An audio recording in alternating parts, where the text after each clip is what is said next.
Hi Alex, I'm going to read you a bedtime story. It's chapter 6, Albrecht Goes Too Far. But you must sit down first. On your bum. Okay, you ready? There's smoke in your garden, said Emma. Have you got a bonfire? No, said Charlie. Let's go and see. They both went into the garden. Albrecht was at the far end by the shed. The shed was old and falling to bits. Mrs. White was always telling Mr. White to take it down, but Mr. White always forgot. But Albrecht liked the shed. He sometimes slept there. Bob was sitting by Albrecht, looking interested but scornful. Smoke was coming from Albrecht's mouth.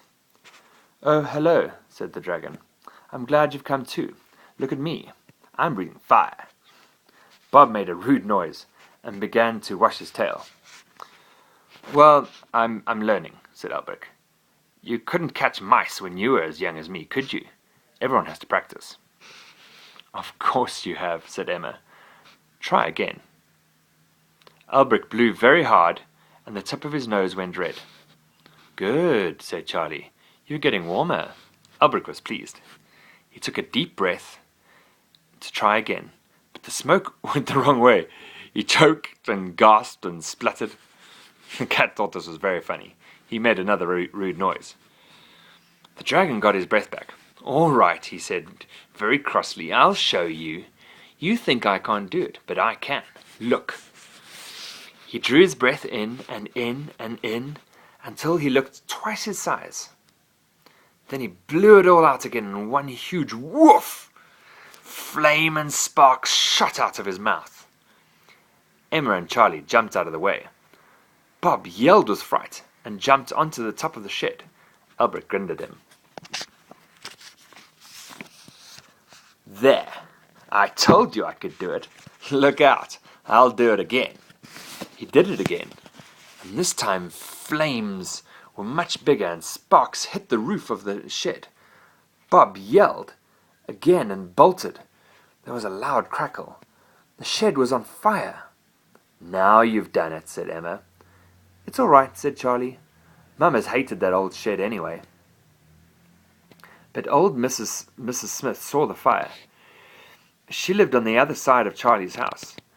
Mrs. Smith was frightened. She ran to the telephone and called the fire brigade. The fire engine tore along Mill Street. Its siren blew. Its red paint shone in the sun. Everyone ran out to see. It stopped outside Charlie's house. The men jumped down and ran into the garden, pulling their hoses with them. They shot foam all over the shed until the fire went out. Everyone cheered. But Mr. White was very cross. "I told you never to play with matches," he said. We didn't play with matches," said Charlie. "It was the dragon."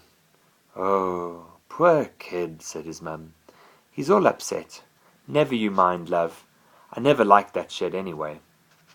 When everyone had gone away, Charlie and Emma found Albrecht in the garden. He looked sad. "They put out my own fire too," he said. "I feel all wet inside. I shall have to work at it all over again." "Never mind," said Charlie kindly. "I've got some chocolate in my pocket. Here, have a bit." Albrecht lolloped up the chocolate. He looked much happier. "Thanks," he said. "Anyway, the fire was very exciting, wasn't it?" He closed his eyes and went to sleep. It's time for you to go to sleep, Alex. Say goodnight to all your toys. Lie down. Sleep tight. Daddy loves you. Bye.